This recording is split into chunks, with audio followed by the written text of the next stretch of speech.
찬양 감사합니다. 나를 잘 아시는 주님, 그 어디에서도 함께 하시는 주님, 거기서도 나를 붙드시리라 찬양했습니다. 이 찬양의 은혜가 여러분들과 함께 하게 되길 바라고, 또 말씀을 나눌 텐데 말씀으로도 하나님께서 여러분들에게 함께 해 주시길 바랍니다. 자, 말씀 봅니다. 여호수아서 2장 8절부터 11절까지입니다.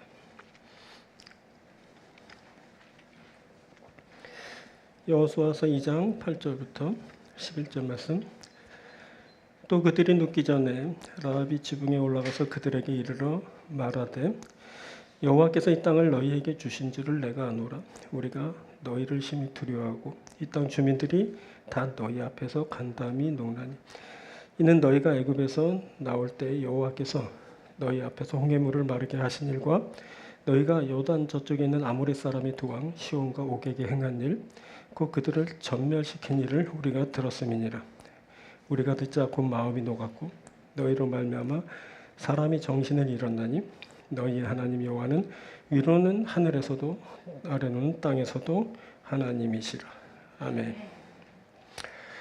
자, 여호수아서 2장 8절부터 11절을 봉독해 드렸습니다. 그런데 우리 오늘은 1절부터 14절을 본문으로 볼 겁니다. 1절부터 14절을 본문으로 보면서 우리가 들었음이라 하는 제목으로 함께 말씀을 나누도록 하겠습니다. 자, 오늘 본문 10절은 이렇게 말씀합니다. 이는 너희가 애굽에서 나올 때 여호와께서 너희 앞에서 홍해물을 마르게 하신 일과 너희가 요단 저쪽에 있는 아모리 사람의 두 왕 시온과 오게게 행한 일, 곧 그들을 전멸시킨 일을 우리가 들었음이니라. 자, 이 말은 여리고의 라합이라는 여인이 정탐하러 들어온 이스라엘의 정탐꾼들에게 하는 말인데, 그녀는 우리가 들었음이니라 라고 야훼 하나님께서 행하신 그 일들을 들었다라고 말하고 있습니다. 우리가 들었음이니라. 자, 그때 라합은 무엇을 들었을 때 그녀에게서는 어떤 일이 발생했을까요? 자, 이것은 하나님의 하신 일을 들었을 때 사람들의 반응을 보여줍니다. 하나님이 하신 일을 들었을 때 그것을 들은 이들에게서 어떤 일이 발생하는지를 알게 하는 겁니다. 자, 오늘은 이것을 살펴보려고 합니다. 하나님이 하신 일에 대해서 들은 자들의 반응을 살펴보고 저들에게서 어떤 일이 발생하는지를 보는 겁니다. 자, 오늘은 두 부분으로 말씀을 드립니다. 첫 번째는 인식의 생성입니다. 이 인식은 멸망당할 현실에 대한 인식을 말합니다. 당시 여리고는 죄로 멸망당할 운명에 놓여 있었습니다. 저들은 가증한 신앙생활을 하고 있었죠. 신명기 20장 18절이 그것을 말하는데 이는 그들이 그 신들에게 행하는 모든 가증한 일을 너희에게 가르쳐 본받게 하여 너희가 너희 하나님 여호와께 범죄하게 할까 함이라. 자, 이 말씀은 여리고를 진멸하라 라고 하시는 하나님의 말씀인데, 이때 하나님은 저들이 자신의 신들에게 행하는 가증한 일을 문제 삼았습니다. 그것을 이스라엘 사람들이 본받을까 봐 저들을 진멸하라 라고 한 겁니다. 그때 이들은 바알과 아세라라는 신을 섬겼는데 이들은 다산의 신, 풍요의 신으로 알려져 있습니다. 이들을 제사할 때 제사장들은 성관계를 통해서 신의 축복을 가져오는 그런 일들을 자행했습니다. 그러니까 제사 행위가 곧 음란 행위였던 겁니다. 하나님께서는 이것을 죄악으로 보고 저들을 심판하시기로 하셨습니다. 또 이들은 인신 제사를 드렸습니다. 사람을 잡아 바치는 제사를 드린 겁니다. 신명기 20장 31절은 이렇게 말합니다. 그들은 여호와께서 꺼리시며 가증히 여기시는 일들을 그들의 신들에게 행하여 심지어 자기들의 자녀를 불살라 그들의 신들에게 드렸느니라. 하나님은 이들이 자신들의 자녀들을 불살라 신에게 바치는 일을 가증히 여기셨습니다. 이들의 행위가 너무 무치하고 잔인합니다. 하나님이 주신 가장 기본적이고 고귀한 사랑을 위반한 악마적인 행위였던 겁니다. 자, 이런저런 그런 이유로 해서 여리고 사람들은 이제 멸망당할 위기에 처합니다. 하나님은 도저히 묵과할 수 없는 저들의 죄악을 보고 저들을 심판하시기로 하셨습니다. 자, 이들의 운명은 이제 곧 심판받고 멸망당할 그런 운명이었던 겁니다. 그때 라합이라는 여인이 이것을 인식하였습니다. 자, 그런데 라합은 여리고 성의 기생이었습니다. 이건 몸 팔고 생계를 유지하는 여인이었죠. 그녀는 보니까 죄에 죄를 더하는 그런 삶을 살고 있었습니다. 자, 그녀가 죄에 대한 심판을 이제 받게 될 때 멸망을 피할 길이 없어 보입니다. 그런데 라합이 생명을 구할 길을 얻게 됩니다. 그것은 자신이 죄로 인해 죽을 운명을 맞게 되었다는 그런 현실에 대한 인식으로부터 시작되었습니다. 이러한 인식은 하나님의 시선으로 자신을 바라볼 때 생성되는 그런 일입니다. 보통 사람들은 동시대의 사람들과 함께 살면서 저들과 비슷한 가치관으로 삶을 살게 됩니다. 그때 사람들은 자신에 대한 모든 기준을 동시대에 함께 사는 사람들의 보편성에 기대서 판단하게 됩니다. 이 기준은 바르고 합당한 삶을 살고 있는지를 알려줍니다. 그런데 문제는 이것이 보편적인 것이어서 상대적으로 이해하고 협력하는 데는 도움이 되지만 절대적으로 옳은 것이냐 하는 것을 정확하게 판단해 주지는 못한다는 겁니다. 즉 서로가 서로를 바라보면서 상대를 인정하고 안정감을 갖긴 하지만 그것이 절대적으로 옳지는 않다는 겁니다. 그래서 이런 사람들에 의한 상대적인 판단으로는 그 시대의 정당성을 어느 정도 가질 수 있지만 하나님에 의한 절대적인 잣대를 들이대면 일반적인 흠과 티가 곧 드러나는 것은 물론이고 죄라는 그런 치명적인 결점이 이제 부각되게 되는 겁니다. 그때 대다수의 여리고 사람들은 자신과 함께 살고 있는 그 동시대 사람들의 판단을 자신들의 기준으로 삼고 그것에 의한 삶을 영위하였습니다. 그래서 이들은 죄를 범하고도 그것을 죄로 인식하지 못했고 그래서 죄책을 조금 더 느끼지 못한 채 살고 있었습니다. 왜냐하면 다들 그렇게 살고 있었기 때문입니다. 서로가 서로를 인정해주고 서로에게 힘을 주는 그런 삶을 살고 있었습니다. 당연히 죄가 드러나지 않게 되었죠. 그래서 이들은 이스라엘이 자신들을 향해 쳐들어오고 있다는 그런 말을 듣고도 자신의 견고한 성 그리고 강한 군대를 의지하면서 조금도 겁을 내지 않았습니다. 오히려 자신들의 결속력을 강화시키고 이스라엘을 대적할 수 있는 역량을 키워나갔습니다. 그런데 그 중에 라합은 다른 식견을 갖고 있었습니다. 그것은 그녀가 보편을 넘어선 남다른 안목을 갖게 되었기 때문입니다. 그것은 하나님의 시선으로 자신을 보면서 형성되었습니다. 하나님의 시선으로 볼 때 모든 것이 다르게 보였습니다. 9절 여호와께서 이 땅을 너희에게 주신 줄을 내가 아노라. 라합이 하는 말인데 여기서 아노라라고 할 때 알다라는 야다라는 단어는 사물이나 사람 그리고 상황들에 대한 이해 정도를 나타내는 말입니다. 그때 알게 되는 것은 감각적으로 표현되는데 그래서 감각적인 듣는 것, 보는 것과 연관됩니다. 자, 아는 것은 감각적인 듣고 보는 것 등을 통해 인식되고 또 표현됩니다. 그때 라합은 여호와께서 이 땅을 너희에게 주신 줄을 내가 아노라라고 말하면서 우리가 너희를 심히 두려워하고 이 땅 주민들이 다 너희 앞에서 간담이 농란이라고 자신의 상태를 이렇게 표현했습니다. 즉 라합이 감각적으로 인식하였고 그래서 두려운 상태에 놓여 있음을 감각적으로 또 그렇게 표현한 겁니다. 그리고 다음 절 10절에서는 그것이 더 시각적으로 그리고 청각적으로 다시 말해서 감각적으로 구체화되면서 표현됩니다. 10절 보면 이는 너희가 애굽에서 나올 때 여호와께서 너희 앞에서 홍해의 물을 마르게 하신 일과 너희가 요단 저쪽에 있는 아모리 사람의 두 왕 시온과 오격에 행한 일 곧 그들을 전면시킨 일을 우리가 들었음이니라. 자, 이 라합의 말을 듣고 있자면 그 사건들이 형상화돼서 시각적으로 그리고 또 청각적으로 그렇게 전달되는 듯한 느낌을 갖게 됩니다. 홍해의 물을 마르게 하신 일 그리고 아모리 사람 시온과 옥을 전멸시킨 일을 감각적으로 이제 떠올리게 되는 겁니다. 자, 이 모든 인식은 감각적인 보고 듣는 일을 통해 형성된 겁니다. 라합은 자신이 하나님을 알게 된 사건들을 열거한 후 우리가 들었음이니라 라고 그것을 알게 된 것이 자신의 감각 때문이라고 말하였습니다. 자, 감각. 이 감각은 다른 사람들에게 없는 아주 독특한 것이었는데 그것이 그녀와 그녀의 가족을 살리게 하는 결정적인 역할을 하였습니다.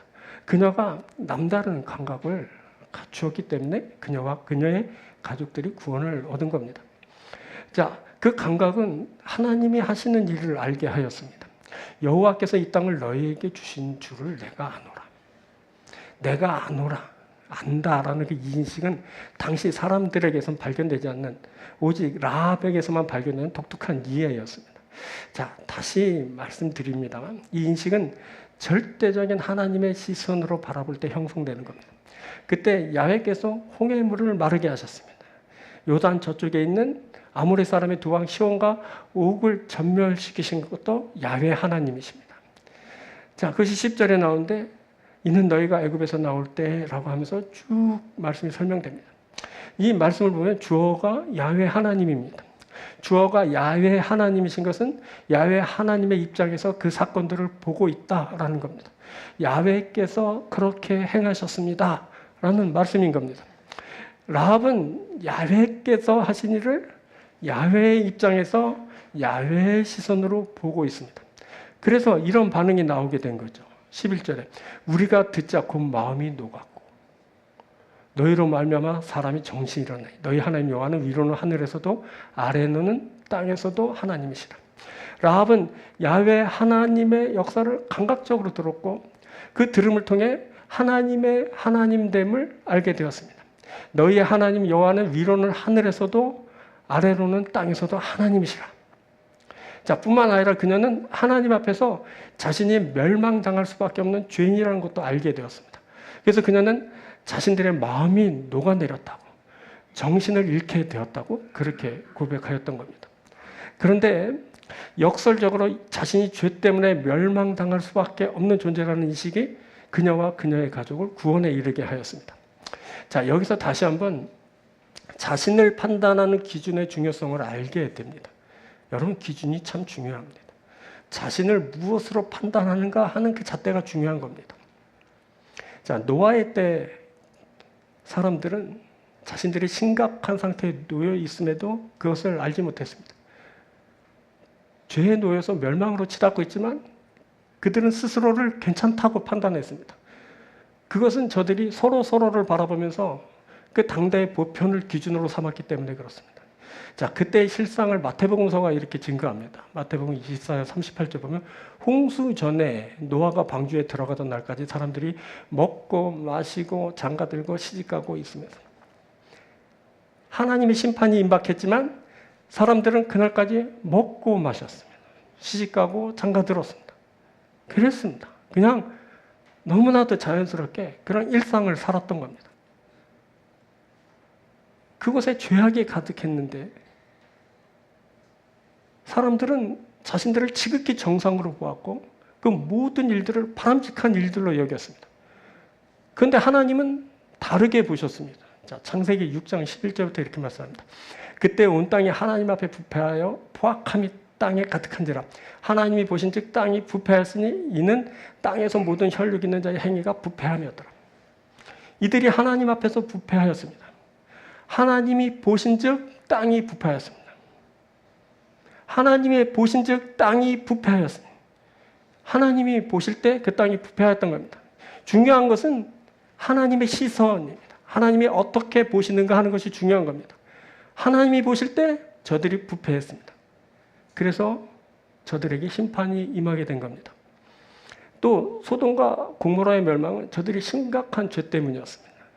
자, 창세기 18장 20절에 이렇게 말합니다. 여호와께서 또 이르시되 소돔과 고모라에 대한 부르짖음이 크고 그 죄악이 심히 무거우니. 하나님은 저들의 죄악을 무겁게 보셨습니다.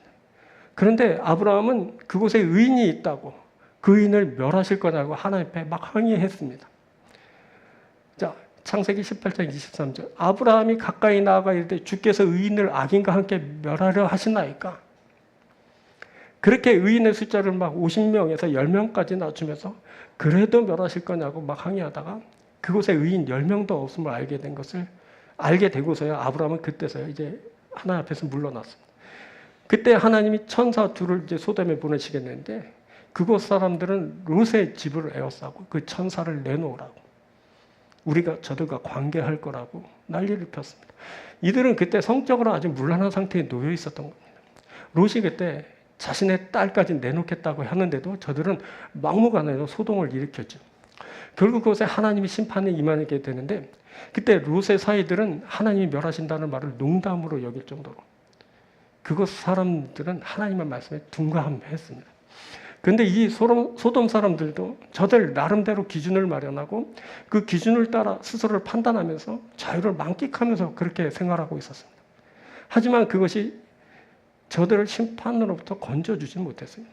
아니, 중요한 건 뭐냐? 하나님의 시선입니다. 하나님이 어떻게 보시는가 하는 그것이 중요한 겁니다. 노아의 때나 소돔과 고모라의 사람들은 다들 나름대로 자신들의 기준을 삼고 난 괜찮아를 주장하고 난 안 죽어를 외치다가 그렇게 멸망당했습니다. 여러분, 기준이 중요한 겁니다. 지난주 체중계가 고장났습니다. 그래서 새로운 체중계를 구입했습니다. 그런데 어떤 몸무게가 좀 적게 나가는 것 같은 겁니다.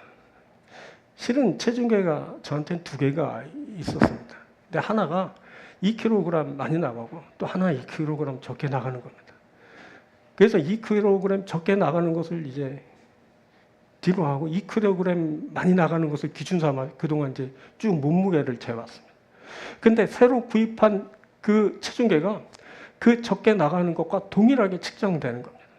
보니까 지금까지 2kg 더 많은 몸무게를 내 몸무게로 알고 그렇게 살았던 겁니다. 이렇게 잘못된 저울로 달고 그것을 자신의 실체인 줄 알고 사는 일이 있습니다. 여러분, 그래서 기준이 중요한 겁니다. 예수님은 너희 의가 서기관과 바리새인보다 더 낫지 못하면 결코 천국에 들어가지 못하리라 라고 하시면서 갈릴리 사람들의 의의 기준을 새롭게 해주셨습니다. 그때까지 갈릴리 사람들은 저마다 자신들의 기준으로 스스로 의롭다 여기면서 나 정도면 천국에 넉넉하게 들어갈 거야 라고 하면서 살았습니다. 그런데 주님이 보실 때 그렇지 않았습니다. 그래서 주님은 새로운 기준을 저들에게 주셨습니다. 그 기준은 모든 율법을 빠짐없이 지키고 산다는 서기관과 바리새인들의 의입니다. 자, 여러분, 우리의 기준은 어떻습니까? 여러분들의 기준은 어떻습니까? 죄로 가득한 삶을 살면서 더 많은 죄를 짓고 사람들과 견주어 자신을 판단하고는 비교해봐라. 이 정도면 훌륭하지? 라고 하면서 떳떳해하지는 않습니까? 악으로 치달으면서도 형편없는 사람들의 삶과 비교 판단하고는 난 괜찮아, 난 안 죽어 하면서 그렇게 자신을 안위하고 있지는 않습니까? 여러분, 물로 진멸당한 노아의 때를 기억해야 됩니다. 불로 멸망당한 소돔과 고모라를 떠올려야 됩니다. 무너진 여리고성을 볼 수 있어야 됩니다. 그리고 하나님의 시선으로 자신을 바라보고 자기 현실을 정확하게 인식하였던 라합을 본삼아야 됩니다. 여러분, 누군가는 난 안 죽어 하다가 멸망당합니다. 누군가는 난 죽을 죄인입니다 라고 하면서 구원받습니다. 우리가 누구입니까? 여러분, 우리는 하나님의 자녀들입니다. 우리는 하나님의 시선으로 우리 자신을 볼 수 있습니다. 우리는 우리를 바르게 보고 하나님이 가져오시는 그 구원에 참여하게 될 겁니다. 부디 하나님의 시선이 여러분들에게 허락되길 바랍니다.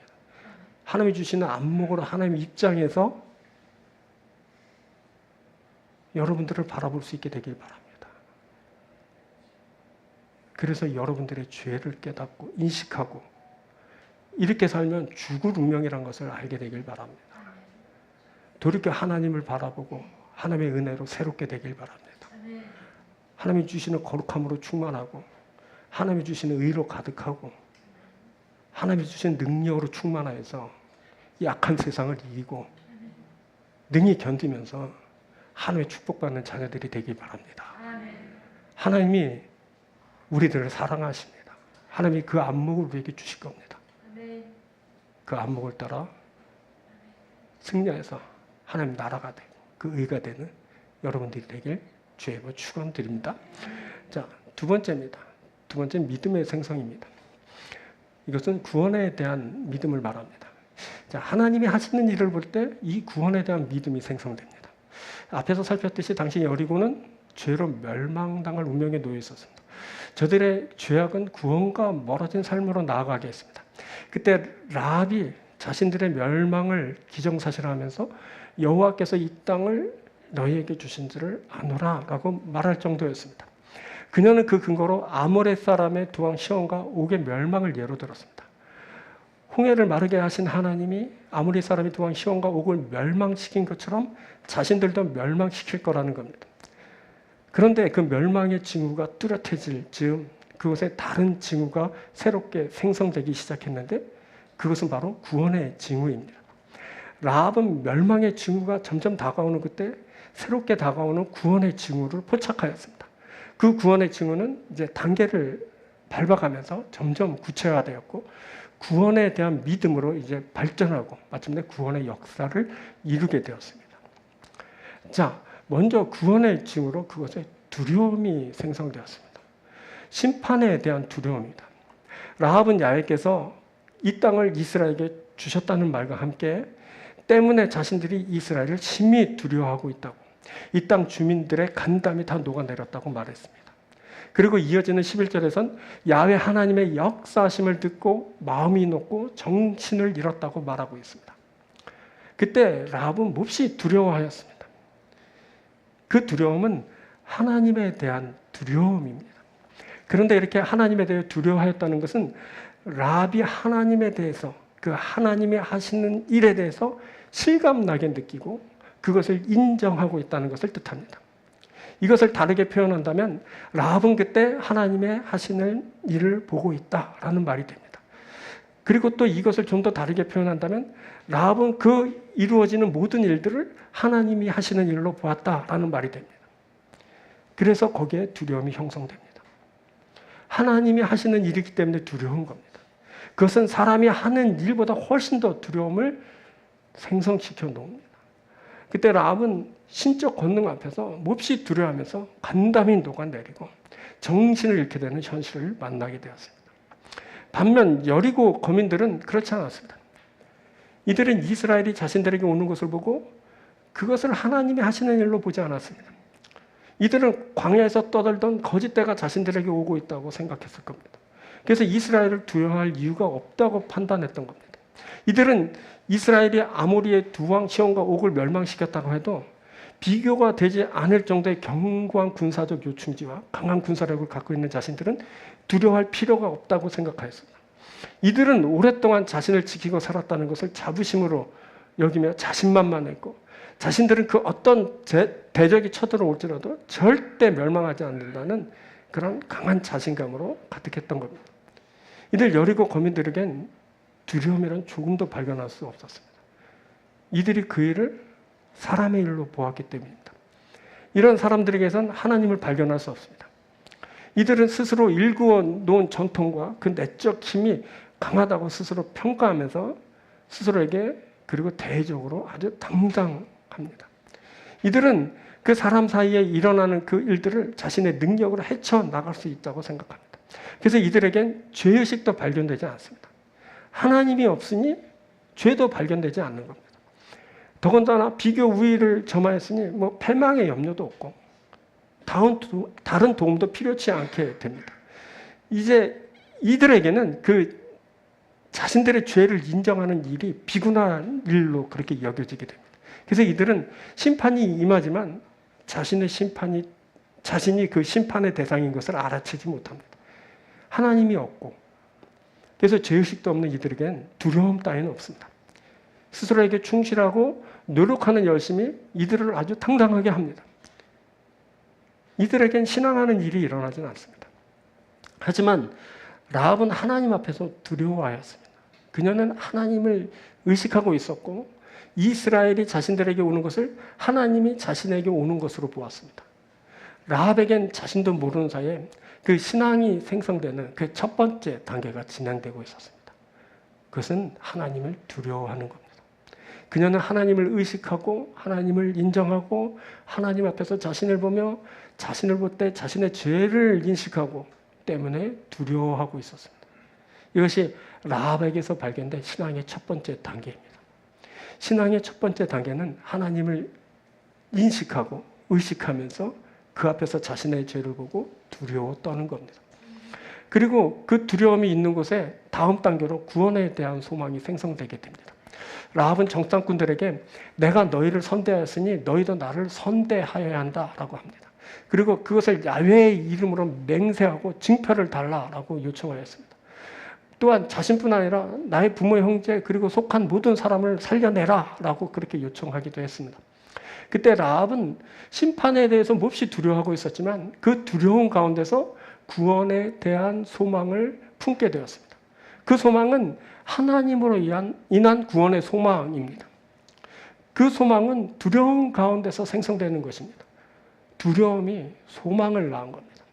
그것은 두려움이 단순 멸망할 것에 대한 것이 아니라 하나님에 의해 일어나는 일에 대한 것이기 때문에 그렇습니다. 그때 라합은 하나님이 자신을 멸망시키고 그리고 심판하신다면 구원 또한 이루실 수 있을 거라고 그렇게 보았습니다. 그래서 그녀에게 소망이 있게 된 겁니다. 두려움 가운데 있게 된 그러한 소망입니다. 두려움 가운데서 싹튼 소망이죠. 하나님은 심판하시는 두려운 분이시기도 하지만 구원 또한 이루시는 분이십니다. 멸망도 하나님에 의해 있게 되지만 구원 또한 하나님에 의해 이루어지는 겁니다. 이것을 그녀가 알아챘습니다. 심판을 행하시는 이가 하나님이시라면 심판을 멈추시고 구원할 이도 하나님이시다 라는 것을 그녀가 알아낸 겁니다. 그때 그녀에게 소망이 생성되었습니다. 그녀는 심판하실 뿐만 아니라 구원하시는 하나님을 의지하게 되었습니다. 이렇게 두려움 가운데 소망이 생성되는 것, 이것이 바로 신앙의 두 번째 단계입니다. 다윗이 시편 27편에서 이렇게 고백합니다. 여호와여, 환난 날에 나를 그의 초막 속에 비밀히 지키시고 그의 장막 은밀한 곳에 나를 숨기시며 높은 바위 위에 두시리로다. 보니까 그가 환난 날을 만났습니다. 그런데 그는 환난 날에 나를 초막 속에 비밀히 지키시고 장막 은밀한 곳에 나를 숨기시며 높은 바위 위에 두시리로다 라고 노래했습니다. 자, 그의 노래는 이렇게 이어집니다. 6절에 이제 내 머리가 나를 둘러싼 내 원수의 들리 내가 그의 장막에서 즐거운 제사를 드리겠고 노래하며 여호와를 찬송하리라. 다윗 그가 환난 날에 구원의 소망을 품었습니다. 구원의 소망을 품고 하나님을 예배하며 찬송을 드릴 날을 소망하게 되었습니다. 환난을 허락하신 이가 구원도 베푸신다는 것을 그가 알았기 때문입니다. 여러분, 그런 겁니다. 그 두려운 날에 하나님을 소망하게 됩니다. 하나님을 구원의 하나님으로 믿는 이들이 그 소망을 품게 되는 겁니다. 근데 여리고 거민들은 그렇지 않았습니다. 이들은 하나님을 바라볼 때 갖게 되는 소망이 없었습니다. 이들은 하나님을 인정하지도, 그래서 바라보지도 않았습니다. 소망하지 않은 겁니다. 그래서 이들에게는 하나님을 향한 또 하나님으로부터의 소망이 주어지지 않습니다. 이들은 자신 스스로에 의한 소망을 품게 됩니다. 이들에겐 자신의 열심과 노력이 뒷받침된 소망이 있습니다. 그때 이들 여리고 거민들은 이스라엘을 향해서 스스로 자신이 주는 소망을 갖고 이제 대적하였습니다. 하지만 그들이 쌓아 올린 그 견고한 성이 무너질 때 이들의 소망 또한 쉼없이 무너져 내리고 말았습니다. 그런 겁니다. 하나님 없는 자들에게는 하나님으로 인한 소망이 없습니다. 하나님을 신앙하지 않으니 하나님을 향한 소망이 없는 겁니다. 이들에게는 오직 자신의 근거한 소망만 있습니다. 그래서 자신이 무너질 때 이들의 모든 소망이 무너지게 되는 겁니다. 그때 이들은 더 이상 기대할 것이 없게 됩니다. 그것이 멸망인 겁니다. 하지만 라합은 하나님을 소망했습니다. 하나님으로 인한 구원을 소망하였습니다. 그녀는 소망을 갖고 하나님을 바라보았습니다. 그때 라합에게선 두려움 다음에 오는 소망이 생성되는 그 신앙의 두 번째 단계가 이제 진행되고 있었던 겁니다. 하나님께 소망을 두고 바라보고 하나님의 구원을 이제 기대하게 되었습니다. 구원에 대한 소망의 생성, 이것이 라합에게서 발견된 신앙의 두 번째 단계입니다. 인생이 두렵기만 한 것은 아닙니다. 인생이 두렵지만 두려운 가운데 하나님이 주시는 소망이 우리에게 있습니다. 그것은 구원에 대한 소망입니다. 환난 날에 하나님이 도우시면 우리가 잘 될 겁니다. 멸망으로 치닫지만 하나님이 역사하시면 우리가 구원받을 겁니다. 우리가 누구냐면 하나님의 사람들입니다. 하나님을 신앙하는 사람들입니다. 우리는 두렵지만 소망을 품습니다. 자, 그리고 다음으로 고백에 기초한 믿음이 생성됩니다. 이 믿음은 구원에 이르게 합니다. 자, 라합은 정탐꾼들에게 자신과 아버지 집을 살려주겠다는 증표를 달라고 막 요구했습니다. 자, 이것은 암묵적으로 이루어진 쌍방간의 언약에 기초한 그런 요구였습니다. 라합이 이스라엘 정탐꾼들을 숨겨주었을 때는 그 목숨을 담보로 그렇게 한 것입니다. 만일 여리고 왕이 라합이 이스라엘의 정탐꾼을 숨겨준 것을 알게 된다면 그녀와 그녀의 모든 집안이 죽임을 당할 것입니다. 그래서 그때 정탐꾼들과 라합 사이에는 아주 비밀스러운 그런 언약이 맺어지고 그에 따라 정탐꾼들은 라합과 그 아버지의 집을 선대하도록 하는 언약의 증포를 이제 내어놓게 되었습니다. 정탐꾼들은 그 이스라엘이 쳐들어올 때 라합의 집 창문에 붉은 줄을 메어 표시하게 하였습니다. 그래서 그 표시를 따라 라합과 그 집안이 다 구원을 받게 되었죠. 자, 그때 라합은 믿음을 갖게 됐습니다. 그 믿음은 정탐꾼들과 맺은 언약에 따른 그런 믿음이었습니다. 이 믿음을 따라 그녀와 그녀의 집 사람들이 구원을 얻게 될 겁니다. 자, 다시 시편 27편 한번 볼까요? 2, 3절. 악인들이 내 살을 먹으려고 내게로 왔으나 나의 대적들 나의 원수들인 그들은 실족하여 넘어졌도다. 군대가 나를 대적하여 진치리라도 내 마음이 두렵지 아니하며 전쟁이 일어나 나를 할지라도 나는 여전히 패하리로다. 다윗은 대적인 악인들이 자신을 먹으려고 왔지만 저들이 실족하여 넘어졌다고 합니다. 그는 군대가 나를 대적하여 진치리라도 마음이 두렵지 않다고. 전쟁이 일어나 치료할지라도 여전히 태어날 거라고 노래했습니다. 믿음인 겁니다. 다윗은 내 얼굴을 찾으라라고 하신 말씀을 따라 하나님의 얼굴을 구하였고 이 언약에 따라 하나님에 대한 믿음을 확고히 했습니다. 그래서 그가 대적 가운데서 구원을 얻고 승리할 수 있었습니다. 그래서 승전가를 부를 수 있게 되었죠. 그가 하나님을 그렇게 찬양하게 된 겁니다. 그런데 이 믿음이란 것은 언약에 의해서 이루어진 것이라고 하지만 그 언약 이전에 사실은 고백이 먼저 있었습니다. 또 시편 27편 한번 볼까요? 제일 첫 절 1절을 봅시다. 여호와는 나의 빛이요 나의 구원이신 내가 누구를 두려워하리요. 여호와는 내 생명의 능력이신 내가 누구를 무사하리요. 고백입니다. 다윗이 환난 날에 구원에 대한 소망을 품게 되었을 때 그곳엔 제일 먼저 뭐가 있었냐면 야훼 하나님에 대한 고백이 있었습니다. 야훼는 나의 빛, 나의 구원이십니다. 내 생명의 능력이십니다. 그래서 환난 날에도 두려워하지 않고 소망을 품고 구원의 역사를 이루게 된 겁니다. 그때 구원에 대한 요청이 있기 전 라합은 너희의 하나님 여호와는 위로는 하늘에서도 아래는 땅에서도 하나님이시라 라고 고백했습니다. 고백이 먼저 있었던 겁니다. 이 말은 너희의 하나님 야훼만이 참 하나님이시다는 그 고백이었는데 제일 처음에 먼저 고백이 있었습니다. 이 고백을 따라 언약이 있게 되고 그리고 이 고백을 따라 이제 믿음이 생성된 겁니다.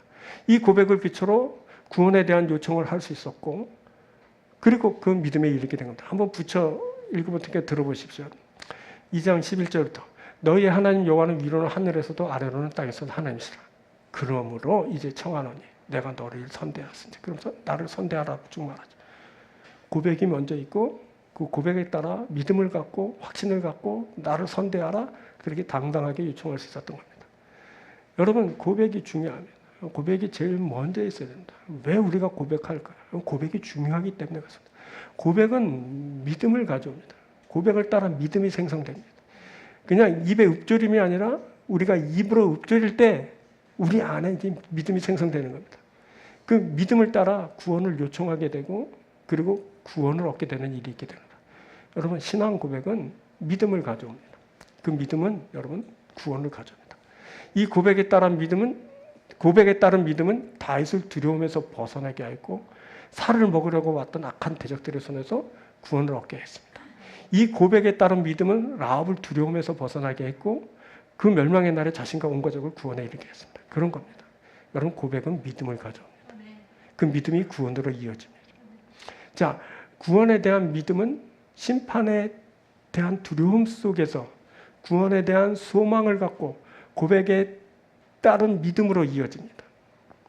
여러분 우리가 죄 가운데 두려울 수밖에 없지만 우리는 두려움 가운데 소망을 품습니다.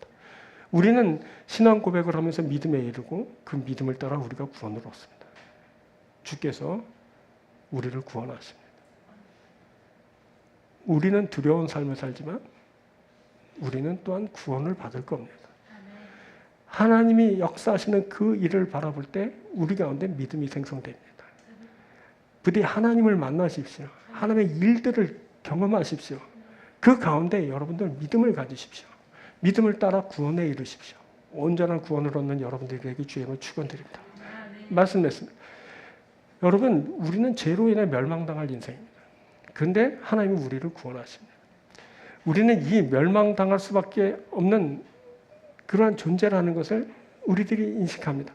우리가 이것을 인식하면서 하나님의 구원에 대한 소망을 이제 품게 됩니다. 우리는 이 하나님에 대한 소망을 품고 믿음의 이로 구원을 얻습니다. 이것을 위해 하나님은 우리에게 두려움을 허락하시고 뿐 아니라 소망을 품게 하시고 하나님을 고백하면서 믿음에 이르게 하십니다. 하나님을 찬양하며 영광을 드립니다. 한편 영광을 드리는 여러분들 되길 바랍니다. 하나님의 하시는 역사를 만나고 하나님 때문에 구원에 이르고 그 나라가 되고 의가 되는 여러분들이 되길 주의 축원드립니다. 기도하겠습니다.